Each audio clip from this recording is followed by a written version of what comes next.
Hi guys! Welcome to my YouTube channel. Bago ang lahat, shoutout nga pala kay Idol Kadalit at kay Spider Rider. Dahil sa mga content nila, nagkaroon ako ng ideya kung paano mag-alaga ng gagamba. Kaya sa ngayon guys, nagkip ako ng 3 pirasong gagambang Japanese sling. Susubukan ko itong palakihin. Kung mapapansin nyo guys, naglagay ako dyan ng itlog ng gagambang Tagalog. Sa ngayon kasi wala akong nuts para ipakain sa kanila. At yung kulungan nila na yan guys, may mga butas yan sa gilid. Hindi naman pwedeng walang butas yung kulungan nila. Kasi pag nag-spray ako ng tubig, sigurado magmumoy sa loob. Ayan guys, mataba na sila. Aalamin ko rin guys kung ilang beses nagmumort ang ganitong klaseng gagamba. Mula isling hanggang giant. Kada isang kulungan, nilagyan ko ng itlog ng gagambang Tagalog. Ayan. Kinakain niya yung mga isling ng Tagalog. Sa kanilang 3 guys, ito unang nag-molt. Kapag-molt na sila ng isang beses, silang 3.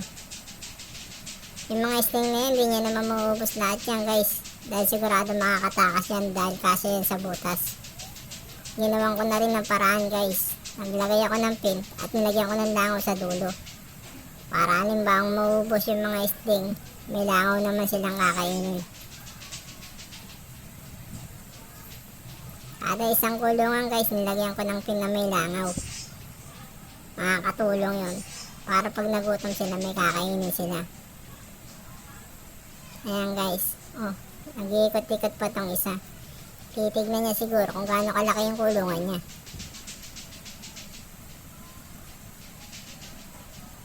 Pasensya na guys kung narinig yung mga tunog ng lato-lato sa labas. Uso kasi yung lato-lato rito sa lugar namin.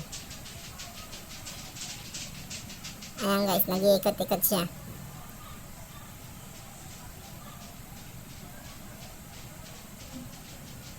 Maganda rin guys yung ganitong klaseng kulong kasi nakakagawa sila ng bahay.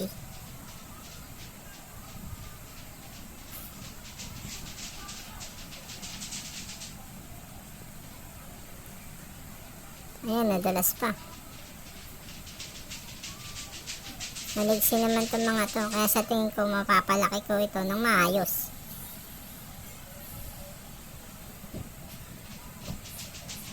Itong isa kain naman ng kain.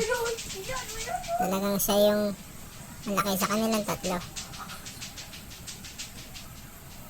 Dami pa rin isting oh. Hanggang dito na lang muna guys.